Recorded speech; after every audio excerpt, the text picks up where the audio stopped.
একটি অবহেলিত পরিত্যক্ত মেয়ের জীবনগাথা নিয়ে লেখা উপন্যাস জীবন্ত পর্ণ। বইটি প্রকাশিত হলো শনিবার যাদবপুর ইউনিভার্সিটি ইউনিমোটি সভাগৃহে।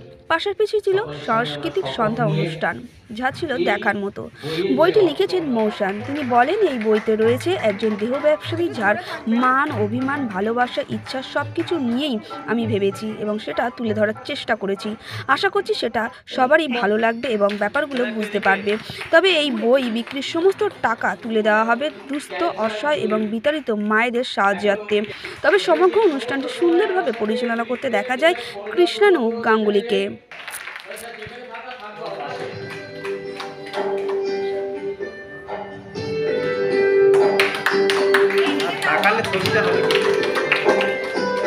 ওনাদের উত্তরীকে বরণ করে নিচ্ছেন নীলাঞ্জনাদি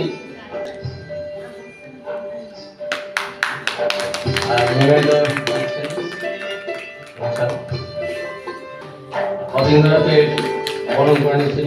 আমাদের দেশে হিউম্যান ট্রাফিকিং একটা ভীষণ বড় সমস্যা এবং হিউম্যান ট্রাফিকিং হয়ে মেয়েরা পাচার হয়ে গিয়ে তারা আলটিমেটলি কোথায় যাচ্ছে? রেড লাইট এরিয়াতে।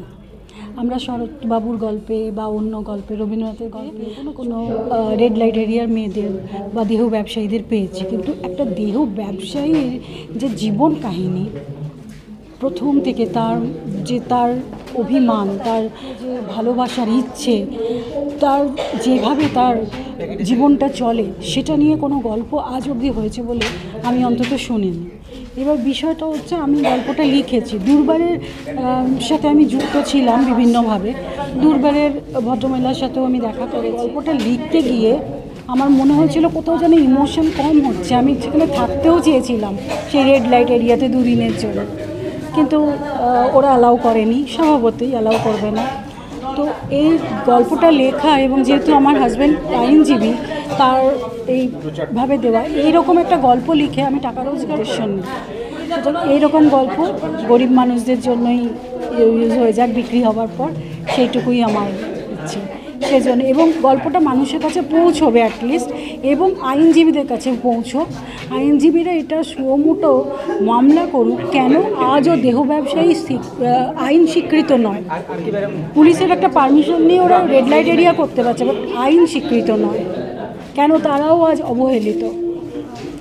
তো আমার আইনজীবী হাজব্যান্ড হওয়ার পর আমার ব্যাপারটা মাথায় আসে। গল্পটা ছিল আমার কাছে স্ক্রিপ্ট হিসেবে, আমি চেয়েছিলাম সিনেমা করতে, তো আপাতত গল্প উপন্যাস হিসেবে উপহার দিলাম। আর অসাধারণ একটা বই প্রকাশ, জীবন্ত পণ্য।